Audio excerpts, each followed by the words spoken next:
Bienvenidos al Quinto Piso, el episodio número 6, donde vamos a hablar un poco de tecnología. Vamos a hablar de cómo era la tecnología antes y cómo es ahora. Cómo era la tecnología cuando yo estaba creciendo. Yo pertenezco a la generación X. Y bueno, cómo ha evolucionado eso hasta llegar ahora. La tecnología en la era de la generación alfa, que es la era de mi hija, adolescente. Bueno, de hecho de mis dos hijas. Pero entonces vamos a analizar un poco qué son las cosas, cómo eran las cosas, qué han cambiado, qué nos ha gustado. Cómo pasamos de rebobinar casetes con un lápiz a pedirle todo a ChatGPT. Es una forma de comunicarse y de relacionarse con la tecnología completamente diferente, ¿no?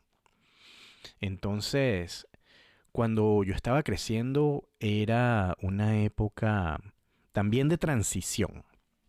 Era una época en donde estábamos pasando de la era analógica también a la era digital. Pero a la era digital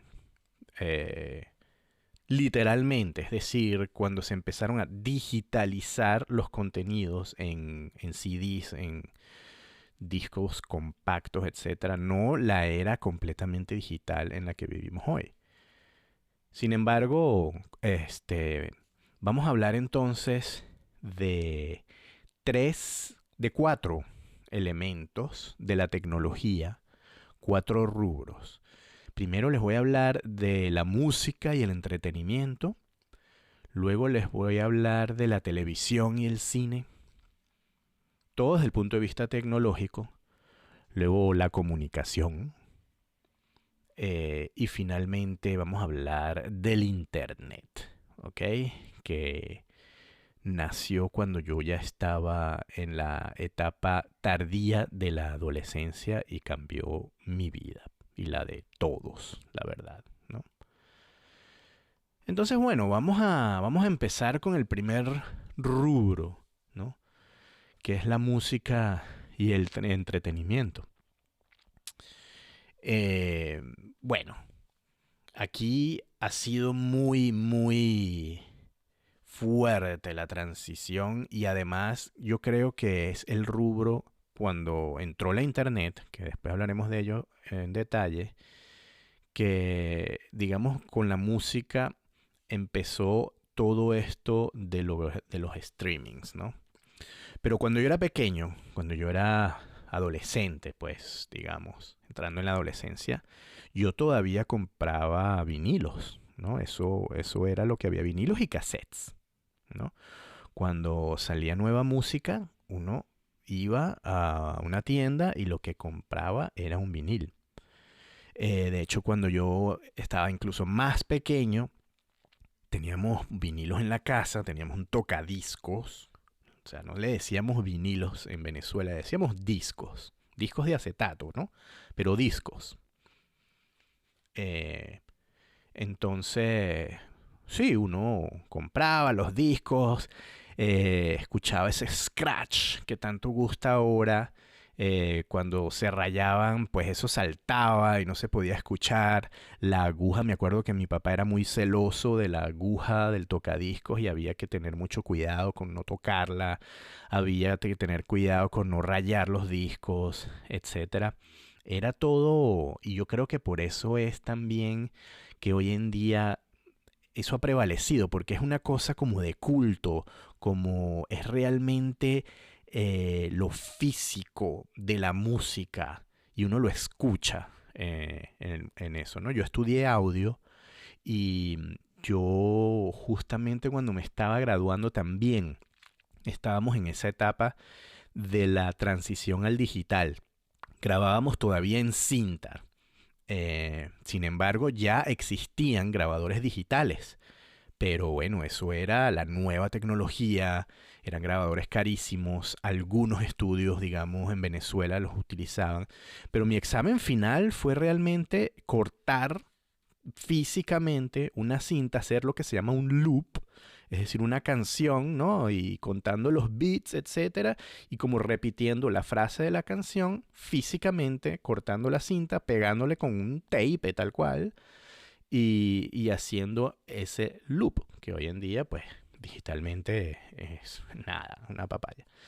Se grababa entonces con lo que llaman tubos, que bueno, son las tecnologías de cómo la energía acústica se convertía en energía eléctrica y eso era entonces plasmado magnéticamente en una cinta.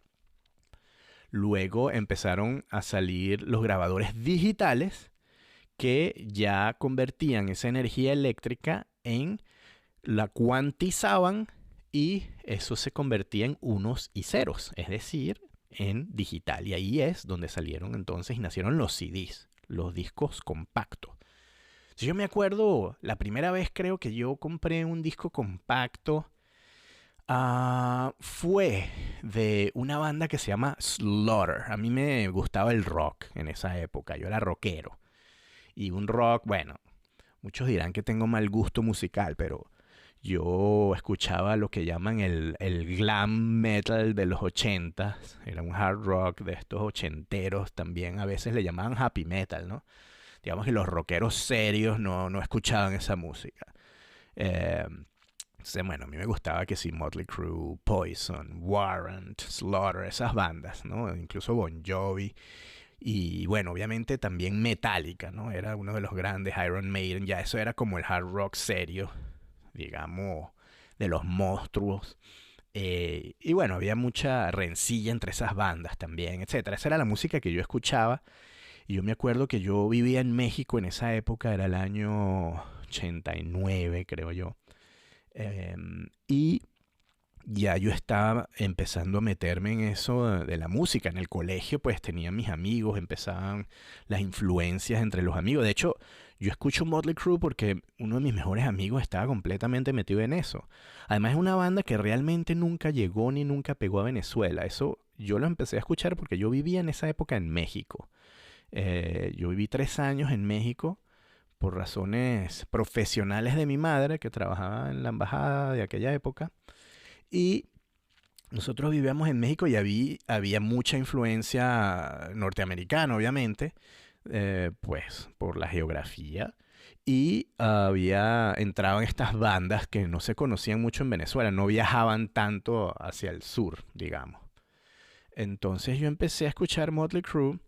Compré, creo que mi primer disco de vinil realmente mío propio fue Doctor Feelgood, un disco que salió en el 88, 89, si no recuerdo. Creo que ese fue mi primer disco de vinil, yo tenía 13 años.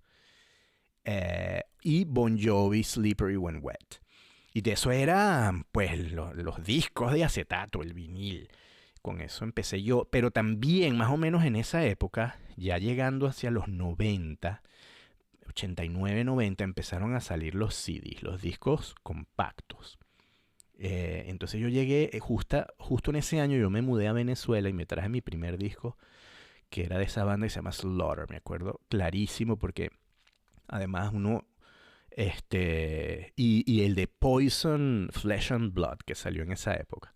Eso eran como los primeros CDs que yo compré y era como, wow, la calidad de sonido, ¿no? Mucho más limpia, esto del digital, todo más puro, etcétera. En la cajita venía un librito donde venían las letras, que eso no venían en los vinilos. En el vinilo, por lo menos en esos que yo compraba, venía el disco y ya está, y un arte quizá.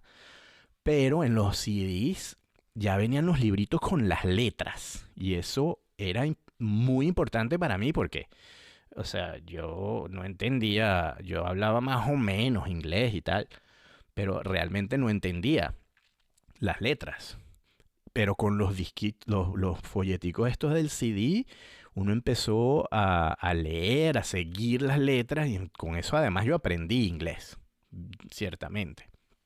Entonces, bueno, también uno empezaba a grabar, ¿no? Los CDs de otros, o los vinilos de otros los grababa también en cassette. Y entonces era como, ya esa era la parte como pirata del asunto. De hacer grabaciones piratas de acetatos o de CDs, sobre todo. Entonces también empezaron a salir como cassettes especiales de magnesio, no sé qué, para, para preservar la mayor calidad de los CDs. Y los vendían de esa forma. Me acuerdo los TDK High, no sé qué cosa, que eran los que uno compraba. Me acuerdo que me iba al CCT porque los vendían en el CCT, no, perdón, en Concresa. Yo vivía cerca de Concresa. Me iba para el centro comercial Concresa, es un mall lo que llaman, y había una tiendita chiquitica que era el único lugar donde yo encontraba los TDK que eran para CDs. Y entonces nada, me compraba mis cassettes para grabar los CDs que me prestaban. Y los CDs, los cassettes más chimbos, más baraticos, los usaba para grabar de la radio, porque esa era otra, ¿no? La radio era muy importante todavía en esa época.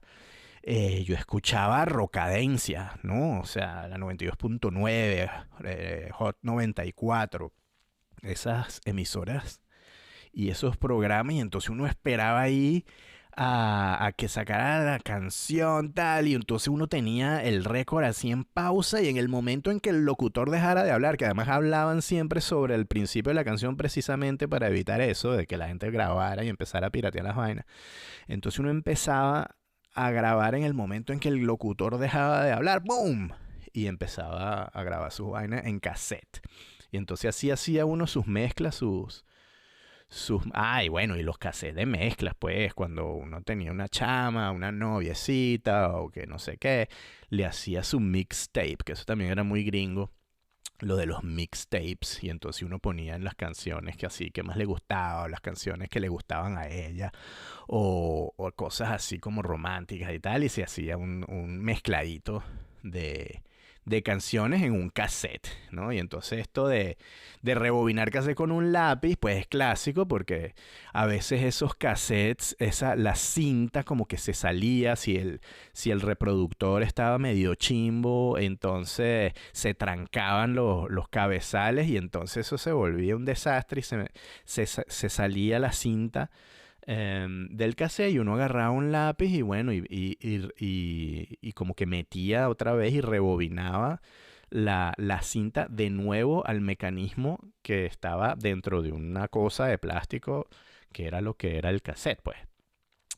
Entonces, bueno, esa es la tecnología con la que yo crecí, y hasta bien entrada a la adultez, la verdad, ¿no? O sea, luego, cuando salió la internet y empezaron a salir que si Napster y los torrents y todo esto, am, que me acuerdo que fue como el primer rollo legal que hubo también con Metallica, que demandó a Napster, porque la gente entonces empezaba a piratear. Ya no se pirateaba con cassettes, sino que se pirateaba por internet. La gente digitalizaba, grababa ya en computador, y subía esas a estas plataformas que al principio eran las plataformas piratas, donde la gente buscaba y se bajaba esas canciones, ¿no? Y eso era, por supuesto, ilegal, y Metallica pues metió una demanda, que como es la vaina, que por aquí nadie está pagando regalías ni eso. Y entonces, pero eso fue el principio de la era digital streaming de música. Que después lo que pasó con la televisión es producto de lo que pasó con la música. Entonces empezaron a salir las bandas y las disqueras como, ok, ¿cómo controlamos nosotros esto? Porque ahora estamos en el medio oeste, esto de la era digital es incontrolable, porque bueno, uno antes grababa en un cassette y era imposible, la calidad era menor, etcétera. Y a pesar de que las bandas y las disqueras no controlaban eso, eh, era como una cosa muy casera. Pero ya al digitalizar un CD, prácticamente la calidad se preservaba digitalmente, aunque eran como MP3. La verdad es que la calidad no se preservaba nada, pero a la gente no le importaba en realidad.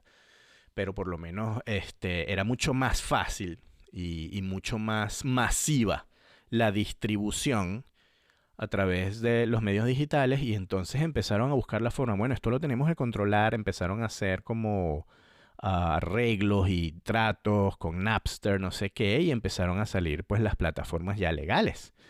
Y hoy en día entonces tenemos el Spotify. Entonces fue también cuando empezaron a salir, era la época MP3, cuando ya empezó a salir también el iTunes.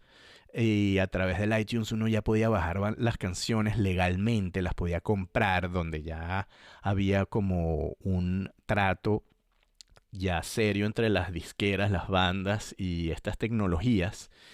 Y pues fue cuando nacieron los famosos iPods también, o los MP3 players. Lo tenía uno, que ya uno antes tenía un Walkman, por ejemplo. Me acuerdo del Walkman Sport amarillito con los audífonos así que se te metían en las orejas. Eso era clásico. Luego estaban los Discman, que era lo máximo, porque entonces ya uno podía escuchar CD afuera, en la calle y tal, a máxima calidad.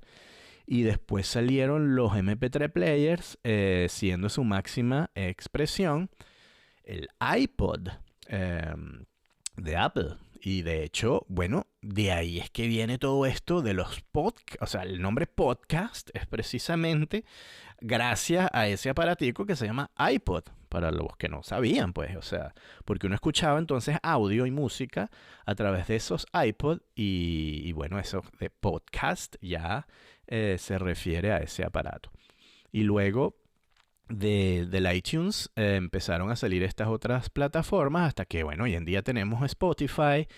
Luego en el 2005, 2006, ya con YouTube empezaron a salir también los videos y las cosas que uno veía en televisión y escuchaba música también por YouTube.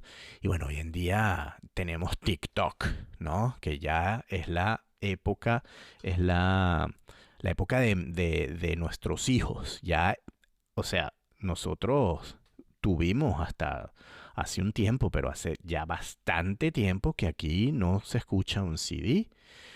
Tenemos todavía un reproductor por ahí, pero está llevando polvo, eso no lo escucha nadie. Y tenemos CDs también de nuestra época, mi esposa y yo, pero mis hijas en su vida han comprado un CD. Ellas ahora con Amazon Music y Spotify y TikTok y YouTube, y ahí es además donde descubren a los artistas de hoy. Uno antes descubría a los artistas por la radio. No había otra forma de acceder a estos artistas si no era por la radio, ¿no? Y la radio decidía entonces quién era famoso y quién no. Hoy en día, a través de los medios digitales y las redes sociales y estos streaming de música, pues ellos descubren cosas que yo en mi vida había escuchado. O sea, nos llegan con artistas y tal que jamás han sonado en la radio y tienen millones de seguidores en Instagram y llenan arenas enteras. O sea, yo tuve que ir el año pasado a un concierto con mi hija de una cantante alemana que yo en mi vida había escuchado y llenó la arena más grande de Berlín, que es lo que llaman ahora el Uber Arena, que era lo que era el O2 Arena. Eh, y gigantesco, pues, o sea, 50.000 personas y esa mujer jamás había sacado una canción en la radio. Y esa es entonces la tecnología con los cuales los niños hoy en día y los adolescentes se relacionan para escuchar música y para escuchar y para descubrir estos artistas. Se hacen virales, los youtubers, no sé qué cosa. Es ahora como ellos se relacionan y uno, si no está metido en eso, que además es muy difícil porque con esto de los algoritmos, obviamente a mí me salen cosas en mi Spotify o en mi Amazon Music o en mi YouTube que son completamente distintas a los que les puede salir a mi hija cuando ella está escuchando, porque ellos empiezan, claro, entonces como a veces usan mi cuenta, a mí me empiezan a salir cosas en mi Spotify y digo, ¿qué es esto? ¿Vale?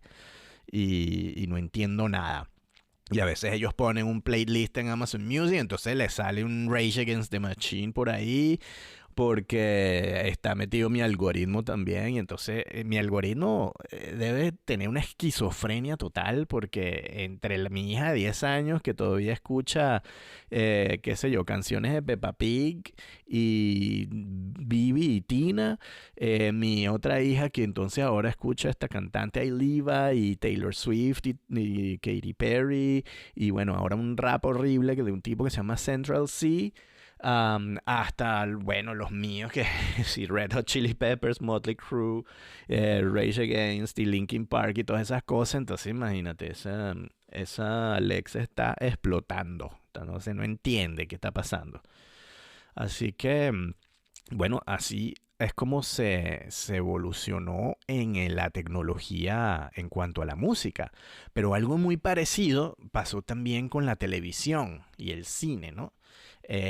Donde uno, pues antes, yo ya crecí con la televisión, obviamente, tan viejo no soy, y uno veía televisión, pero bueno, era la televisión lineal, donde uno esperaba toda la semana por un capítulo en televisión que saliera en tu canal a la hora específica, cuando en Venezuela que lo que habían eran, qué sé yo, 4 canales, ¿no? El RCTV, Venevisión y Televen vino después, de hecho. Televen, me acuerdo la cuña que decía Televen el nuevo canal, era como el nuevo canal. En realidad era Radio Caracas y Venevisión por un tiempo, el 2 y el 4 y bueno, y el 8 que era el canal del Estado que nadie veía. Entonces uno veía las comiquitas en el 2 o en el 4. Y luego cuando salió Televen que empezaban a salir, que fueron otras cosas, ¿no? Y bueno, ya después empezaron otros canales. Me acuerdo también entonces que para mí el santo grial era la antena parabólica, ¿no? Cuando yo estaba creciendo, pero la antena parabólica era para los ricos, yo no tenía acceso a eso. Yo me acuerdo que yo me mudé de México a Venezuela justamente en el año 90, más o menos, y nos mudamos a un apartamento donde el edificio tenía antena parabólica. Y eso era a lo que a mí más me impresionaba y más me tenía emocionado. Que coño, por fin voy a tener una antena parabólica y voy a ver los programas de los Estados Unidos, porque esa era la cosa, ¿no? De poder acceder a la programación gringa a través de la antena parabólica, a MTV sobre todo. Cuando MTV era de verdad un canal musical y como yo estaba metido justamente en esa época con el rock y la cosa, pues yo lo que veía era MTV y en México, estando cerca de Estados Unidos, uno tenía algunas cosas, pero tampoco, o sea, solo a través de la antena parabólica. Yo tenía unos amigos que vivían en una casa más grande, pues de estos amigos de mi mamá, también diplomáticos, etcétera, y ellos tenían una antena parabólica. Entonces cuando iba a su casa y que me quedaba a dormir allá, pues nos veíamos en TV toda la noche y eso era, o sea, wow. Entonces cuando nos mudamos a Venezuela, era la antena parabólica, pero esa antena parabólica de ese edificio jamás funcionó. Y entonces la frustración mía, bueno, era increíble. O funcionaba, pero entonces funcionaba un día y el otro no. Y entonces a veces se veía HBO, pero se veía con mucha interferencia. Nunca nadie se ocupó de esa antena parabólica y la verdad es que a nadie le interesó. Excepto a mí, que estaba desesperado por ver los programas que tenía la antena parabólica y era imposible. Entonces yo me iba a casa de mis amigos del colegio.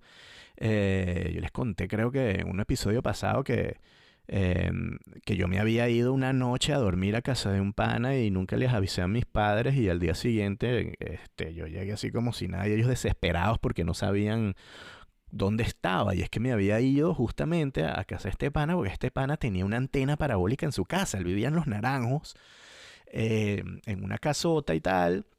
Era de una clase un poquito más alta y tenía una antena parabólica y él también era fan de estas cosas y nos poníamos a ver MTV toda la noche. Y hasta que entró el cable, la televisión por cable, y cuando llegó eso a la casa yo otra vez, ¡guau! se me abrió el mundo completamente. Ya podía ver MTV ahora en mi casa, no solo MTV, sino HBO, Cinemax, Cinecanal, que era la versión latinoamericana.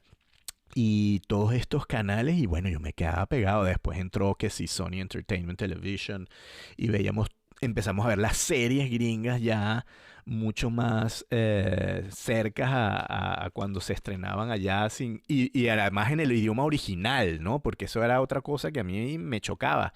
A mí no me gustaba ver las series dobladas al español, que era lo que tenía que uno que ver en la televisión local, tanto en México como en Venezuela. Y cuando entró el cable, pues uno empezó a ver las versiones originales con subtítulos en español, lo cual además también me ayudó muchísimo a mejorar el idioma, etcétera, cosa que a lo que no están acostumbrados, por ejemplo, aquí en Alemania. Porque en Alemania todo está doblado desde el cine, porque cuando uno iba, tanto en México como en Venezuela, cuando uno iba al cine, siempre las películas estaban en original con subtítulos, no era como aquí en Europa, en España, que está todo doblado, aquí está todo doblado. Aquí nadie sabe hablar inglés porque nunca vieron las cosas originales, nunca saben, porque dicen que qué es esto de estar leyendo los subtítulos, que uno no puede ver la imagen porque lo que está es viendo para abajo y leyendo los subtítulos y un rollo. En cambio, uno creció con eso, se acostumbró, bueno, a la mecánica de los subtítulos y tal. Uno creció con eso, entonces el cable me abrió todas esas puertas. Veía béisbol también de las grandes ligas, que eso, bueno, eso sí había muchísimo en Venezuela, que es una nación beisbolera, y bueno, pasaban, pero pasaban sobre todo que si los partidos de los Yankees. Yo por eso es que soy fan de los Yankees. No porque, no sé, porque aquí todo el mundo tiene una gorra de los Yankees de Nueva York y nadie sabe ni siquiera que eso es un equipo de béisbol. Aquí es simplemente una moda porque, bueno, Nueva York es la ciudad más arrecha del mundo y Los Ángeles, entonces todo el mundo tiene una gorra de los Yankees. Pero yo era fan, yo sigo siendo fan de los Yankees de Nueva York porque eso es lo que a uno le inculcaron. Los medios en Venezuela. Yo era fan de los Leones del Caracas, que era como el equipo de o sea, como los Yankees venezolanos. Tenían hasta los mismos, tienen el mismo uniforme de rayas, etcétera. Pero bueno, era el equipo más famoso, el más exitoso, sobre todo en esa época. Y uno de chamo, pues, se anota en ese. Y yo me quedé fan de los Yankees. Pero entonces, a través del cable y la parabólica, uno podía ver eso. Pero seguía siendo una cosa completamente lineal, donde, bueno, y no hablemos de las videograbadoras. O sea, yo empecé con un Betamax. O sea, un Betamax, además de eso, donde se salía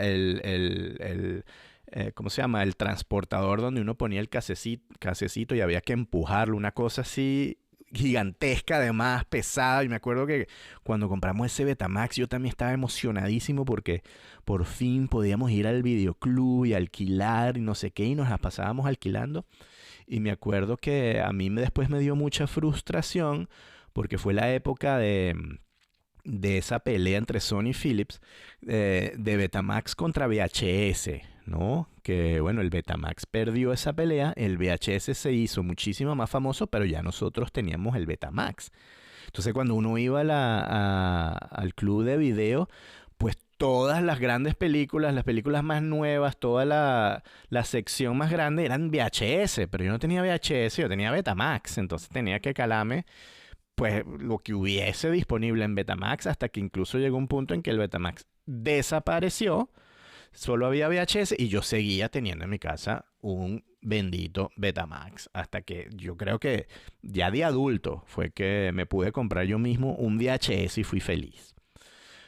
Bueno, y entonces uno grababa, yo me acuerdo, yo grababa en Betamax, entonces pues todas las películas, así como grababa en casa de la música, uno grababa en Betamax o en VHS, los que tuvieran VHS, los afortunados, grababan entonces las películas de cable o de parabólica o incluso de la televisión local, las grababan en VHS, pues.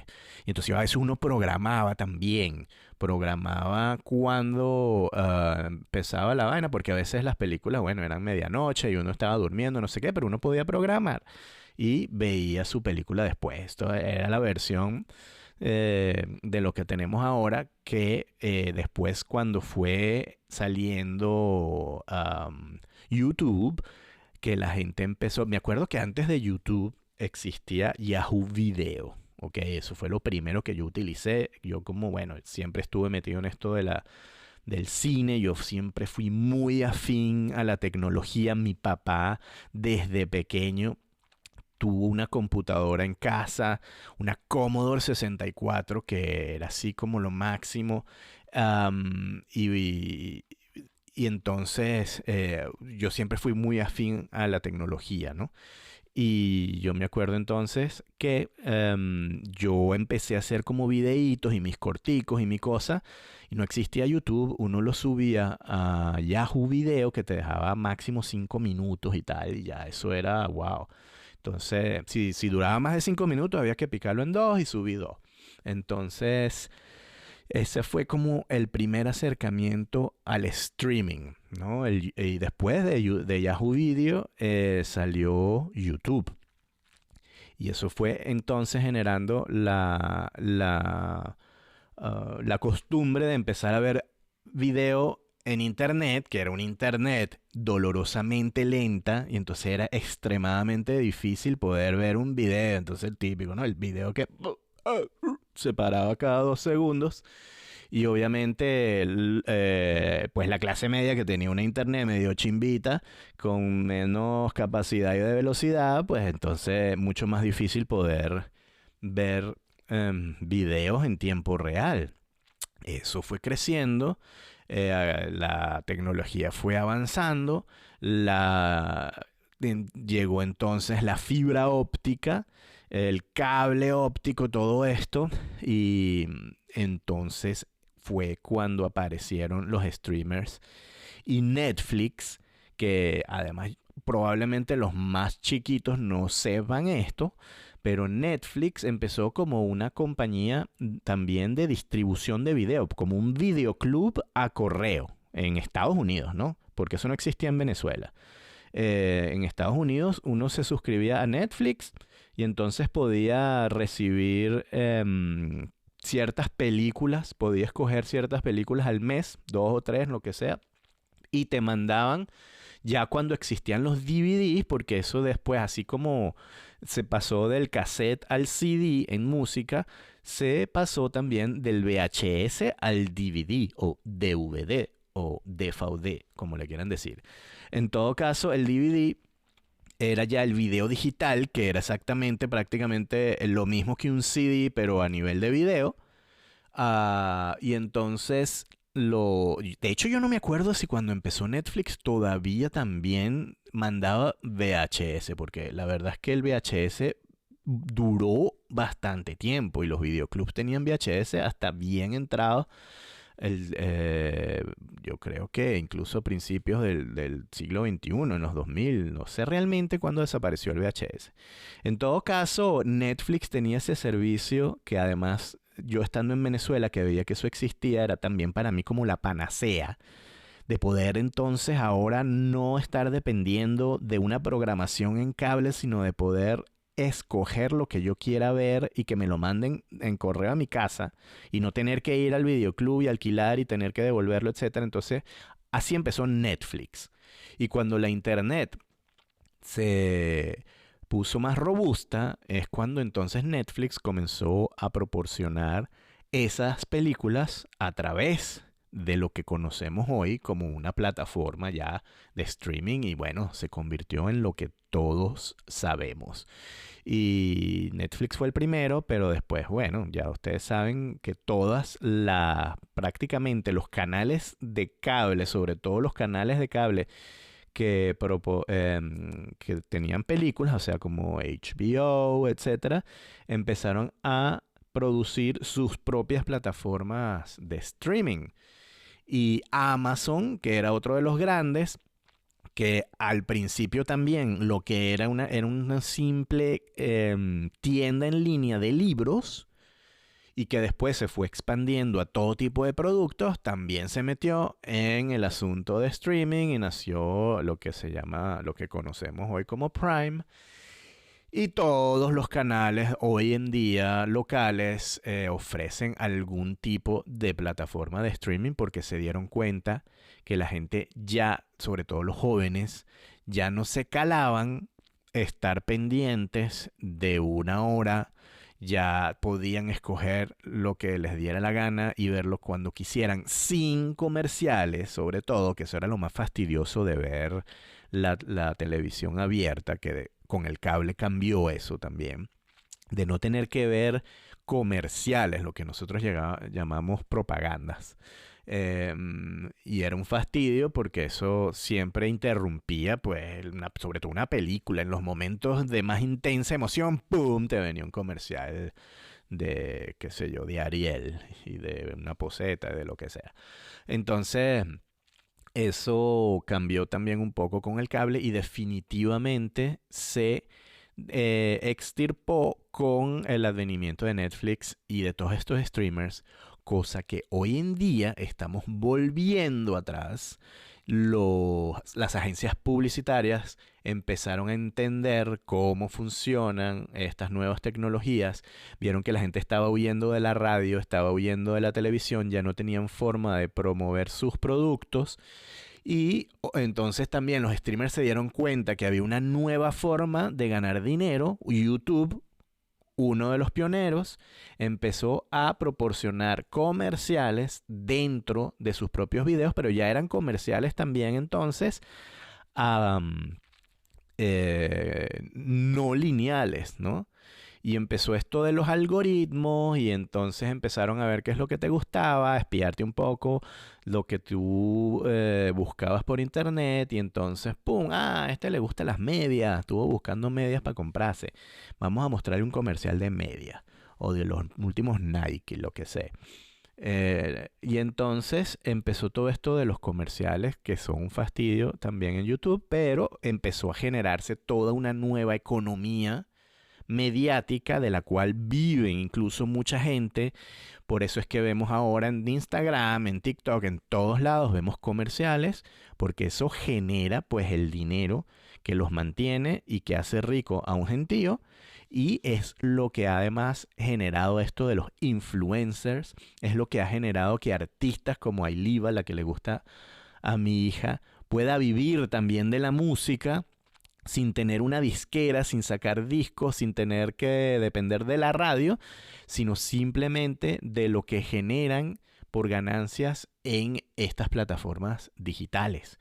Y ahora estamos volviendo a tener comerciales, pero ahora de manera digital y mucho más dirigidos a tus gustos, por lo menos, y no te tienes que calar a un comercial de lavar ropa, sino de repente algo que más te guste. Pero entonces ahora estamos viendo que Netflix y Amazon y todas estas cosas, y Tubi, por ejemplo, también ofrecen entonces todo el streaming, pero con interrupciones digitales de comerciales, tal cual lo hace YouTube. Entonces ahora uno puede tener un plan en Netflix un poco más barato, pero donde tienes que ver comerciales, lo cual es un fastidio también.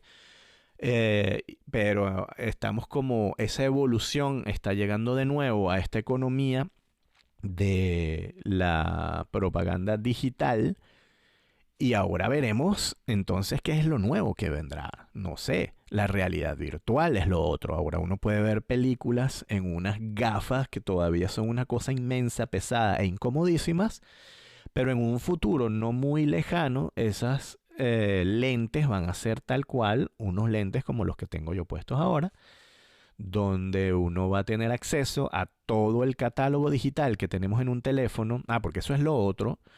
Ya las pantallas del cine se convirtieron en las pantallas del teléfono, del celular, cosa también que ha perjudicado muchísimo a la industria cinematográfica y no solo ha perjudicado a la industria como tal, sino ha perjudicado la percepción de la obra cinematográfica. Y los artistas que hacían películas para verse en el cine, en la gran pantalla, pues hoy en día la gente las ve en un celular y se pierde por sencilla física, pues, porque obviamente lo que tú ves en una pantalla pequeñita, está todo comprimido, toda el plano, la composición estética que se hizo en cámara, que estaba pensada para esta pantalla, pues se pierde completamente. El sonido ni se diga. O sea, el sonido de una película envolvente, con los bajos, etcétera, pues se pierde completamente cuando lo ves, cuando lo escuchas a través de la cornetica del parlantico del celular. Por otro lado, ha avanzado también la tecnología del cine casero, que esa era como la otra panacea, y dado que yo siempre he tenido querer, o sea, un cine en mi casa. Entonces cuando salieron los DVDs, después salieron los discos láser, que eran unos discos como los de vinilo, pero digitales, donde entonces ya las películas venían en muchísima más calidad. Y uno tenía estos proyectores gigantescos, ¿no? Que tenían las tres luces, ¿no? El rojo, el verde, um, y el azul para combinarlos con unos proyectores gigantescos. Y después unas pantallas y el sonido con estos decodificadores también gigantescos, todos carísimos, completamente inalcanzables para mí. Pero había gente que tenía su cine en casa a través de estos discos láser, los ricos, ¿no? Sobre todo. Hoy en día yo tengo un cine en mi casa por fin, después de viejo, después de adulto, después de ganarme y no tengo la última tecnología, pero por ejemplo, por lo menos tengo un proyector pequeñito, tengo unos soundbars surround, etcétera, y con Netflix, Amazon, todo, puedo ver cine en mi casa y a veces hasta con mucho mejor calidad que en un cine comercial. En otro episodio voy a hablar un poco de esto del cine, pero yo sí les digo, muchos cineastas denigran de Netflix porque obviamente ha quitado una gran parte del tajo económico a los estudios y sobre todo eso, ha puesto a disposición a las películas en dispositivos para los cuales esas películas no están pensadas. Y eso yo lo entiendo y lo defiendo. Sin embargo, para mí Netflix ha sido un salvador porque yo como adulto y padre, pues no tengo tiempo de ir al cine. Además no me alcanza la plata, es carísimo ir al cine, ¿no? La entrada en sí misma es cara y hay que comprar cotufa y hay que, qué sé yo, salir y es una cita entonces es por dos y si es con la familia es por cuatro y, o sea, es todo un evento ir al cine. Y yo sí voy al cine lo más que puedo y sobre todo con películas que me interesan realmente vivirlo en una sala porque realmente es una experiencia distinta. Y el hecho de ver una película con otras personas extrañas, además, esa sensación de comunidad es muy importante también a la hora de ver una película. Sin embargo, pues yo no podría ver prácticamente nada.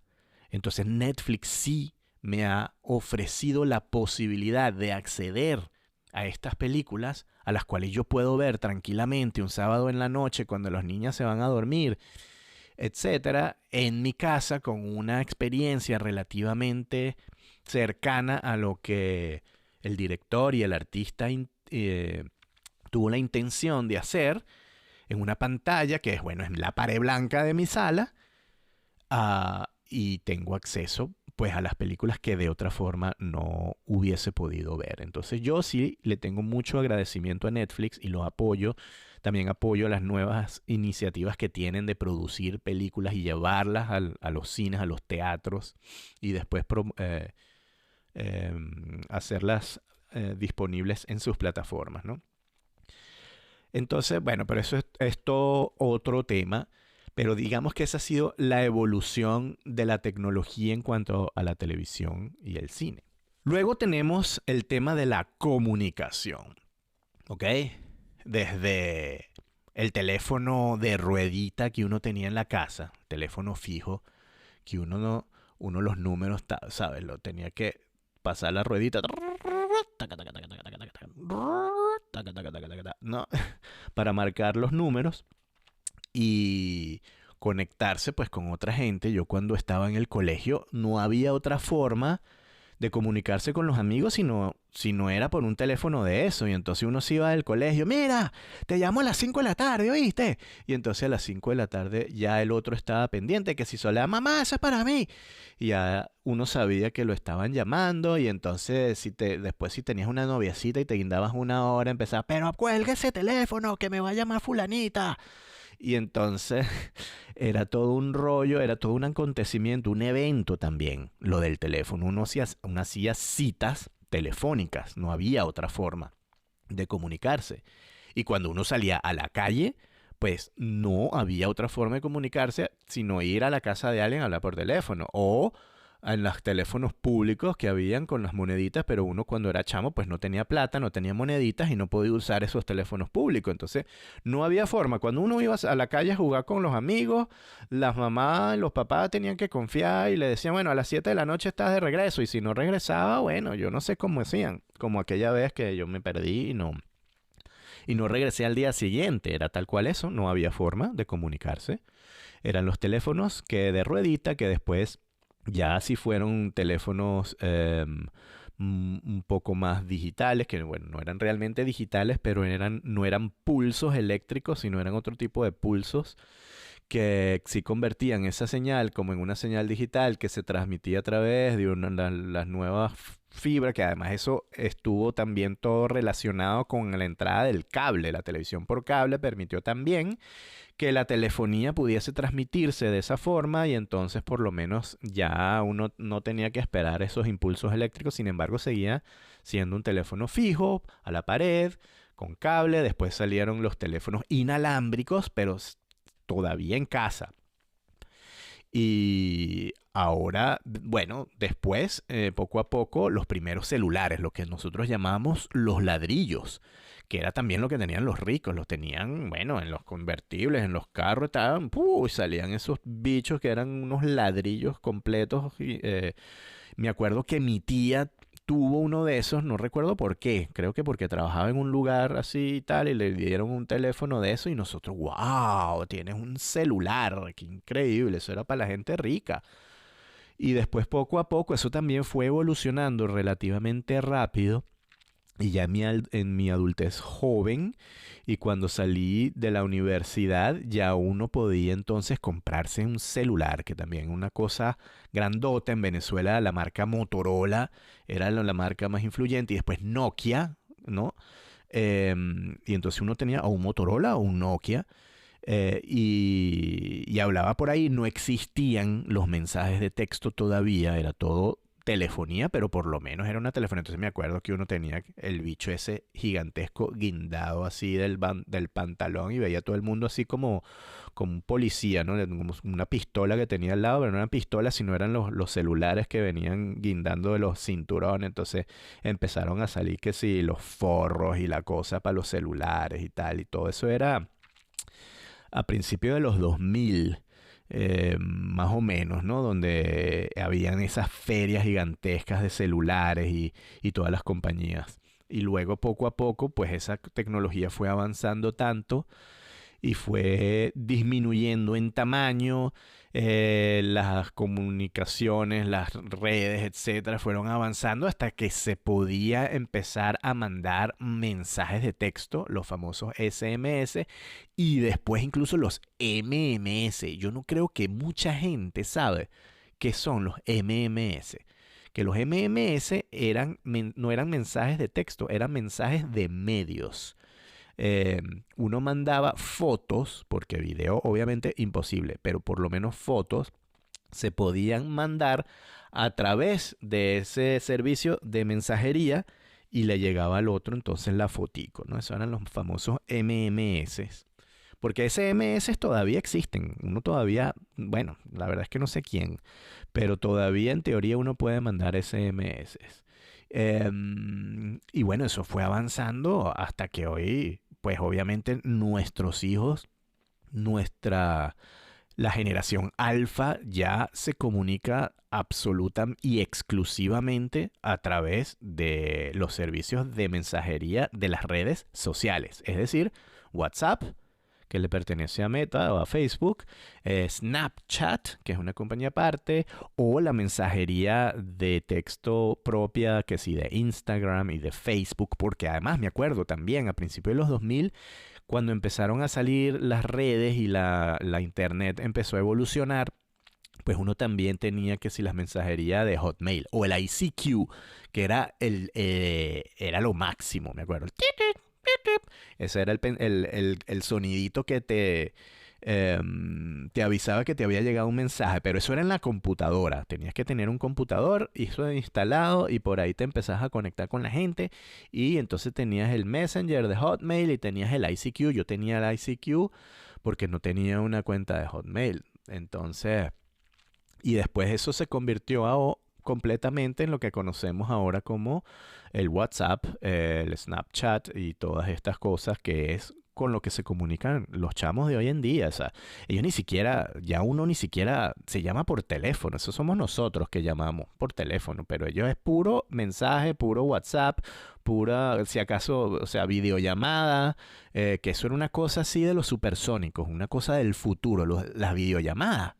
Oye, eso ya era ciencia ficción hace no mucho tiempo, la verdad. Era ciencia ficción, eso tal cual de los supersónicos, de esa serie, ¿se acuerdan? Los supersónicos donde había llamadas de video y hoy en día eso es completamente normal. Yo hablo en el episodio también el episodio 3 creo que fue, de la cara de vidrio, de la abuela de la cara de vidrio, ¿no? Que es como mis hijas se comunican con su abuela a través de esas videollamadas. Y bueno, y el Zoom durante la pandemia, que fue cuando tuvo su mayor boom, pues hizo de las videollamadas algo completamente rutinario y es, o sea, completamente normal hoy en día, cosa que de verdad no hace mucho tiempo eran cosas de ciencia ficción o de las películas de Volver al Futuro. Esa era las cosas, cómo evolucionó la comunicación entre la generación X y la generación alfa. Bueno, y finalmente llegamos a lo que, digamos, la base de todas estas tecnologías que han permitido que todo esto sea posible es la Internet. Entonces, la Internet, que era una tecnología militar, sobre todo en los Estados Unidos, que después, cuando ya ellos evolucionaron a otro tipo de tecnologías y comunicaciones, fue llevada al público y fue comercializada y más o menos en la época también en la que yo empecé a estudiar y salí al bachillerato, que fue cuando uno empezó a tener acceso al internet en la casa a través de una línea telefónica. Y pues obviamente ustedes se van a recordar de cuando uno se conectaba con un módem a la línea de teléfono. El sonidito para que se conectara al internet. Que ya cuando el papá escuchaba eso, ¡epa, muchacho! Déjame la línea de teléfono. Porque claro, cuando uno se conectaba al internet estabas utilizando la línea de teléfono y nadie te podía llamar. Entonces eso había que cuadrarlo también. No, mira, que me voy a conectar un momentico para no sé qué.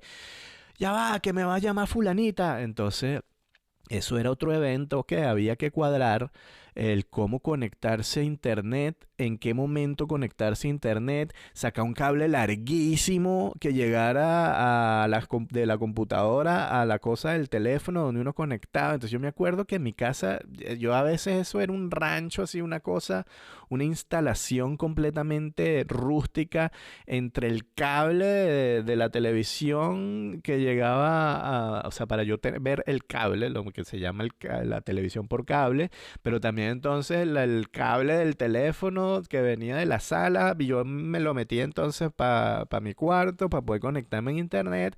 Y entonces me acuerdo que al principio uno tenía que si los servicios de información, que era en Venezuela era Infoline.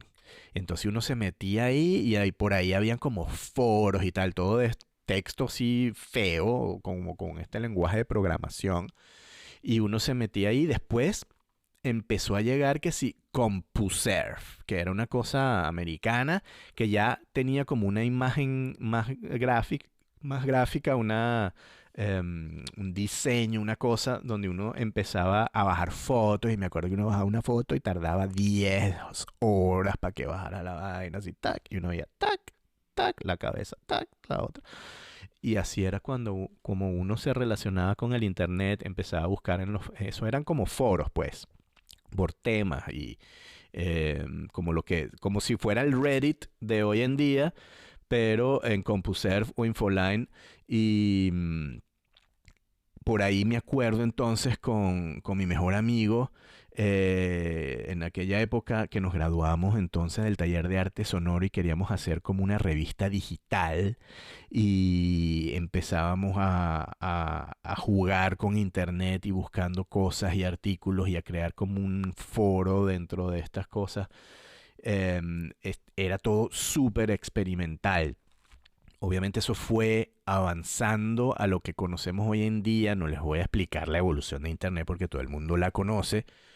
Pero bueno, o sea, ya el Internet es algo que es como la propia luz, como la electricidad. Es algo que prácticamente todo el mundo tiene, aunque hay todavía países y regiones donde no llega, lo cual es inimaginable. Hoy en día uno sin internet se siente realmente pues desnudo, como cuando se va a la luz completamente y se queda oscuro todo y hay que prender velitas y tal. Y sin internet uno siente que está entonces a la deriva, porque todo funciona por internet, los mensajes, la propia telefonía, la televisión, todo, absolutamente todo funciona por el internet de hoy en día.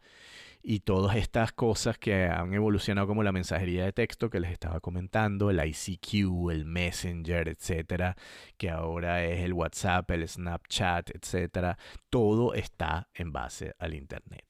Y todo eso además aunado a a la evolución de las computadoras como tal. O sea, como les dije, mi papá era muy aficionado a las tecnologías de información, porque él estudió sociología, pero él en realidad siempre estuvo a cargo del banco del libro y de lo que es toda la bibliotecología y siempre estuvo muy pendiente de esto, de la información mediática y la tecnología de la información era muy importante para él. De modo que en mi casa siempre hubo una computadora desde el principio. La primera que tuvimos fue la Commodore 64, que bueno, eso cuando llegó a la casa era también una cosa así como de ciencia ficción. Y esa era la computadora de mi papá, obviamente eso no se podía tocar, pero él después se compró otra y me dejó la Commodore 64. Y entonces me acuerdo que uno tenía como un aparatico. No tenía un monitor de computador como tal, sino que el monitor era la misma televisión. Entonces uno conectaba la Commodore, que era simplemente como un teclado grandote con un aparato al lado, que era donde uno metía los disquetes también, los floppy disks, y uno tenía como un adaptador de video donde se convertía la señal de computadora a una señal de video que se conectaba en el televisor y uno cambiaba entonces, bueno, de ver televisión a ver la computadora. Y yo entonces por ahí ya uno empezaba que si, cuando uno quería jugar un juego, entonces que si load, asterisco, no sé qué, para poder entrar al juego, imagínate. Y que si programando en Basic y cosas así. Entonces, bueno, eso siempre estuvo muy presente. Luego esas computadoras fueron evolucionando. Pues en esa época también empezaron a salir los videojuegos como el Atari. El Atari después se saltó al Nintendo, que era otra de las panaceas de cuando uno era chiquito. Todo el mundo quería tener el Nintendo 64, ¿no? Que me acuerdo que eso era una Navidad. Yo estaba en México. Debe haber sido la Navidad del 88, probablemente. Que San Nicolás, Santa Claus o el Niño Jesús, como le quieran decir, nos trajo el Nintendo y uno jugaba Mario y jugaba con la pistola, ¿no? Esto de cazar a los patos, el Duck Hunt, creo que se llamaba. Wow, yo todavía tengo esa sensación de Navidad. Esa era, y mis amigos también. Y uno empezó por ahí, después obviamente eso fue evolucionando a los Nintendos de hoy en día. Ya mis hijas lo que tienen es un Nintendo DS. Bueno, también el Game Boy fue toda una revolución porque ya pasó del Nintendo que se conectaba a un televisor a tenerlo portátil. Entonces ya uno podía jugar en la calle, ¿no? Y era como el celular de la época. Uno tenía el Game Boy y tenía los juegos accesibles en todo momento. Hoy en día, bueno, tenemos que si el PlayStation, el Xbox, el no sé qué, y el Nintendo que todavía existe, pero ha evolucionado a cosas. Y la realidad virtual, ¿no? Lo que es antes eran un par de compañías tecnológicas muy, muy aparatosas, con unos sensores y una cosa, y bueno, eso se ha ido reduciendo a, a estas gafas o lentes o goggles que ahora pertenecen a Facebook o a Meta, precisamente. Entonces el Meta Quest es uno de ellos, que es el que yo tengo. Y ya eso ya es otro mundo, ¿no? Eso tampoco se ha establecido en el mainstream todavía, porque la tecnología todavía es un poco aparatosa, pero ya Apple con el Apple Vision, ya no sé si han visto que, bueno, ya eso es otro mundo, pues otra cosa. Ya los juegos son en una realidad completamente que te envuelve en ese mundo. Es 360 grados, uno se mueve en el espacio y puede interactuar con objetos y con cosas. Y con eso, pues hay conciertos virtuales que se ven. Uno puede, por ejemplo, la NBA tiene toda una aplicación donde uno puede, como si uno estuviera sentado en un estadio viendo un juego de básquetbol, tal cual, dentro de la realidad virtual. Eso también lo ofrece este tipo de tecnologías. Y que todavía eso no es un poco aparatosa y no es nada mainstream, pero eso va a ir cambiando y muy rápido. Y eso nos lleva entonces a el tema muchísimo más hablado en los últimos tiempos, que es la inteligencia artificial. Y ya eso sí es un tema al que le vamos a dedicar un episodio completo, pero donde se empieza a unir absolutamente todo. Y es una tecnología que da mucho miedo, es una tecnología a la que hay que tenerle respeto, y es una tecnología que ha evolucionado tan rápido, de manera tan impresionante, que es algo que realmente va a revolucionar completamente el mundo y cómo hacemos las cosas. Y no me voy a meter de verdad mucho en esto, porque le voy a dedicar un episodio completo, porque realmente es fascinante, pero así de fascinante es también muy terrorífico, porque realmente estamos volviéndonos además dependientes rápidamente. Yo soy uno de ellos. Yo uso ChatGPT prácticamente para todo. De verdad que sí. Y hay que aprender a usarlo. Los niños tienen que aprender a usarlo. Ahora, la inteligencia artificial tampoco es que es nueva. La inteligencia artificial nació en los años 60. Lo que pasa es que ahora la visualizamos. Pero esta inteligencia artificial ha estado metida en Google. O sea, los motores de búsqueda ya son inteligencia artificial. Los logaritmos que te ponen a ti los comerciales, eso es inteligencia artificial, porque las máquinas están aprendiendo de tus hábitos. Y eso es lo que eso que uno llama el logaritmo. Eso no es otra cosa que inteligencia artificial. Lo que pasa es que ahora está ya tornándose en un mecanismo donde prácticamente piensa por sí sola. Pero uno lo ve desde hace años ya con las Alexas, por ejemplo, de Amazon, con estos, lo que llaman los asistentes de voz. Siri en Apple, que también tiene años. Siri es otra inteligencia artificial. Eh, el todas estas cosas que utilizamos hoy en día con voz, que además si las unimos a estas nuevas tecnologías de esta compañía que se llama OpenAI, que es la que ha desarrollado ChatGPT, bueno, estamos en la época, en la era de los supersónicos realmente, donde los robots ya son realmente posibles. Lo que uno veía en esa serie de los supersónicos ya es algo que tenemos al alcance de la mano. Como les digo, no voy a ahondar en eso. Vamos a tener un episodio especial, pero es impresionante cómo la tecnología ha avanzado en tan poco tiempo.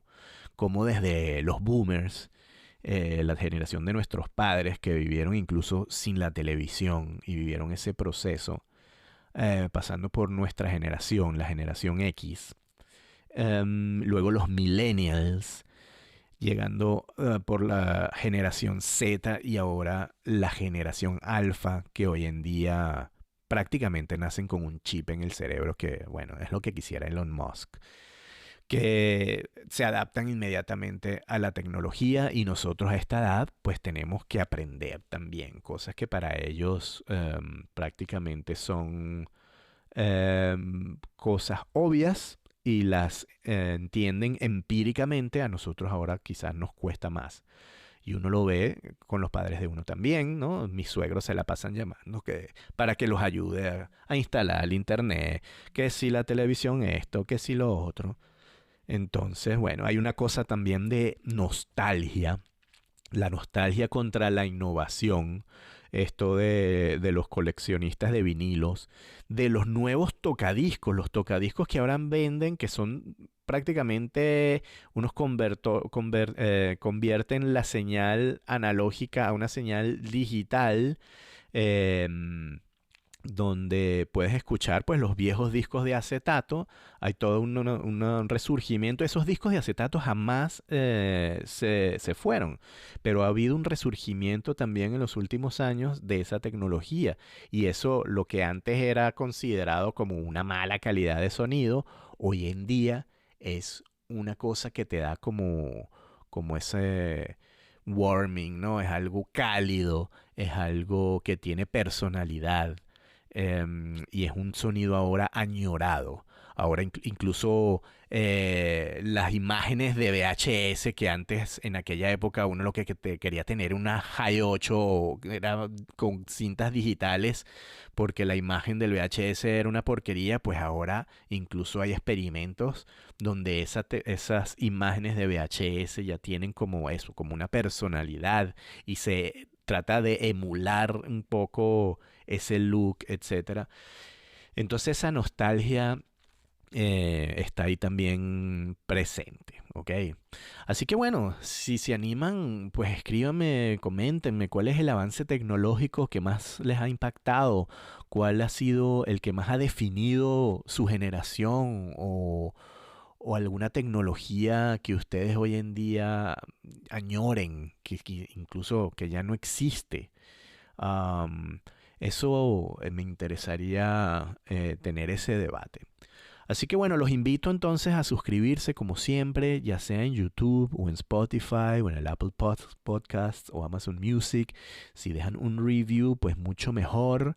Vamos a estar hablando de estos temas también en el futuro, de, de muchas otras cosas, de lo que significa pues llegar a ese quinto piso, estar en la mediana edad, ser parte de esta generación X y además ser expatriado. Así que los invito a seguir el podcast. Gracias por escuchar. Nos vemos la próxima vez. Chao.